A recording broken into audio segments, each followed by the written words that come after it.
Olá, seja bem-vindo, seja bem-vinda ao Palavra Encarnada. Esse é um programa diário da Obra Lumen, onde nós meditamos sobre o Evangelho do dia à luz do Carisma Lumen. Hoje, dia 29 de março, segunda-feira, nós estamos no primeiro dia da Semana Santa. E é importante que neste dia nós possamos estar não só cronologicamente nos aproximando da Páscoa, mas que nós permitamos também que espiritualmente o nosso coração faça comunhão com essa oferta, com a paixão e com a morte de nosso Senhor Jesus Cristo. Para começarmos essa meditação, vamos convocar o Espírito Santo para que ele se faça presente e para que ele conduza toda essa meditação, bem como para que ele abra o nosso coração, para que nós possamos acolher e deixar com que essa palavra se faça carne e se enraize, se concretize nos nossos corações. Estamos reunidos então em nome do Pai, do Filho e do Espírito Santo. Amém. Vamos à leitura do Evangelho. O Evangelho está em São João, capítulo 12, dos versículos de 1 a 11. 6 dias antes da Páscoa, Jesus foi a Betânia, onde morava Lázaro, que ele havia ressuscitado dos mortos.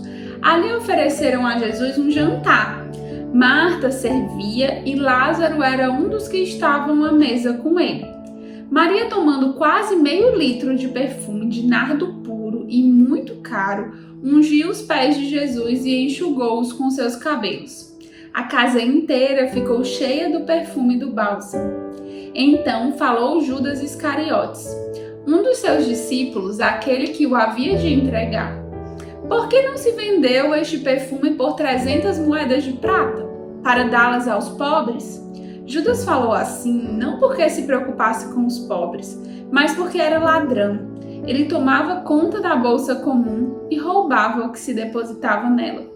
Jesus, porém, disse: Deixa, ela fez isso em vista do dia da minha sepultura.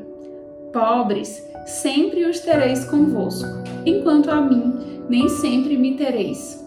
Muitos judeus, tendo sabido que Jesus estava em Betânia, foram para lá, não só por causa de Jesus, mas também para verem Lázaro, que Jesus ressuscitara dos mortos.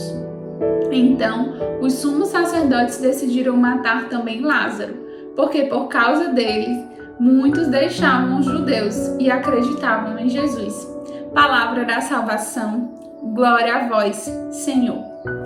Então, nós estamos diante de um evangelho que narra um episódio que acontece exatamente no dia de hoje, há muitos anos atrás, quando nós estávamos a 6 dias da Páscoa, da festa da Páscoa, da Paixão de Cristo. Pois bem, hoje a nossa meditação nos convida a fazermos uma comparação, não entre Marta e Maria. A gente costuma fazer essa comparação entre Marta, que estava trabalhando, e Maria, que estava em oração e intimidade com Cristo. Mas hoje vamos perceber qual foi a postura de Maria e qual foi a postura de Judas. Pois bem, Jesus vai visitar os seus amigos. Jesus já sabia que a sua paixão se aproximava e ele vai visitar os seus amigos. Nós sabemos pelas escrituras que Jesus tinha uma grande afeição, um grande carinho por Lázaro, por Marta, por Maria, e ele vai visitá-los. E o que acontece quando Jesus chega na casa dos seus amigos? Ele é recebido com um jantar. Ele é celebrado, ele é acolhido. E essa é a postura dos amigos de Jesus, concordam? A gente é convidado a sempre acolher Jesus. Por mais que, apesar de Jesus não ter ido desfigurado, mas por mais que o Jesus que bata a nossa porta seja um Jesus desfigurado, seja um Jesus abandonado, seja um Jesus crucificado, que precisa do nosso acolhimento e que precisa encontrar nas nossas casas, nas nossas agendas, nos nossos corações, um espaço para ser acolhido. Se Se nós somos verdadeiros amigos de Jesus, nós encontraremos esse lugar de acolhida para Jesus no nosso coração, na nossa vida, na nossa rotina, nas nossas casas.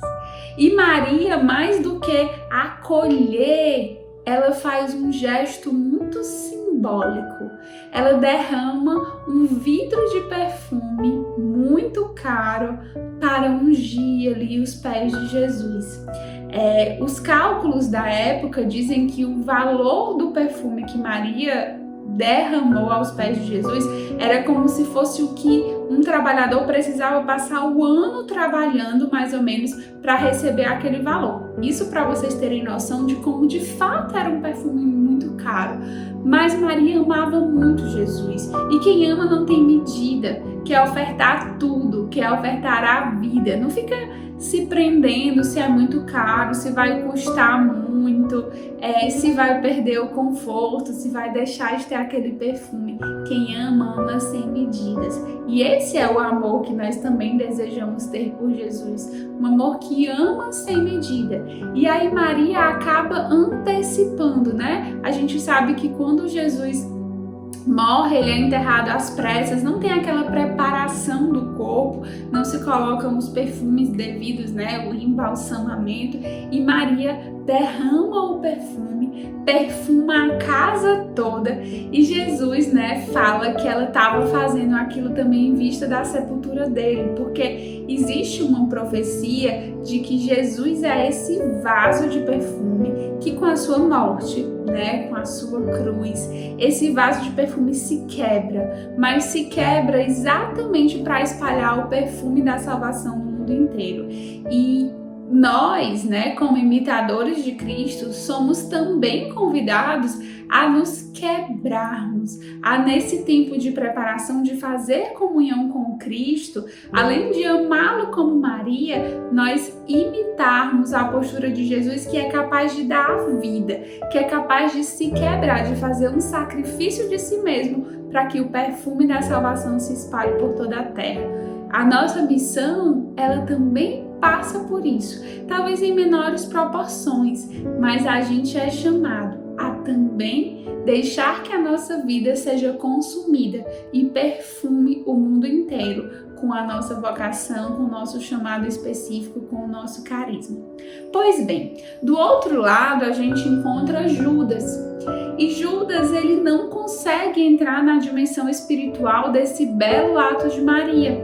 Ele começa a justificar que seria melhor não fazer aquela unção de Jesus para vender aquele perfume e dar o dinheiro aos pobres.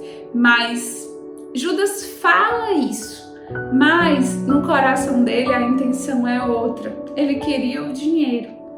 Mas ele usa um argumento plausível, justo, correto. E nós, meus irmãos, temos que nos policiar muito de nós não estarmos sendo como Judas. Aquelas pessoas que estão com Jesus, que estão convivendo com Jesus, que estão ouvindo os seus ensinamentos, mas continuam presos a coisas do mundo. A gente não consegue entrar na dimensão espiritual, a gente não consegue provar da mística. Às vezes a gente até encontra o abandonado, mas a gente não consegue enxergar Jesus. A gente continua achando que está indo ali para ajudar, para fazer uma ação social. A gente reza por obrigação, a gente reza para cumprir um preceito.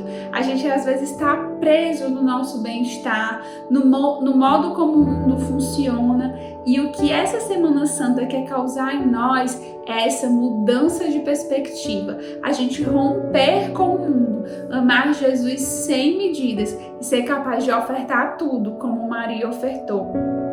E pedir muito ao Senhor que esses pensamentos mundanos, esse modo mundano de pensar, saia um pouco do nosso raciocínio e que a gente pense como um verdadeiro filho de Deus. Nessa Semana Santa, eu te proponho de fato se lançar na espiritualidade, para que não seja só mais um tempo, para que não seja mais só o cumprimento de preceitos. Preceitos, inclusive, seria viver a missa de ontem, do domingo, e a missa do próximo domingo, que nós viveremos à distância, né? A maioria de nós, mas vamos fazer mais do que isso. Vamos nos unir ao sacrifício de Cristo, sendo capazes de ofertar os nossos vasos, as nossas vidas e deixá-los se quebrarem para espalhar o perfume de Cristo para o mundo, um perfume de salvação. Que o Senhor nos abençoe e nos acompanhe nessa jornada até a Páscoa do Senhor. Fiquemos com Deus.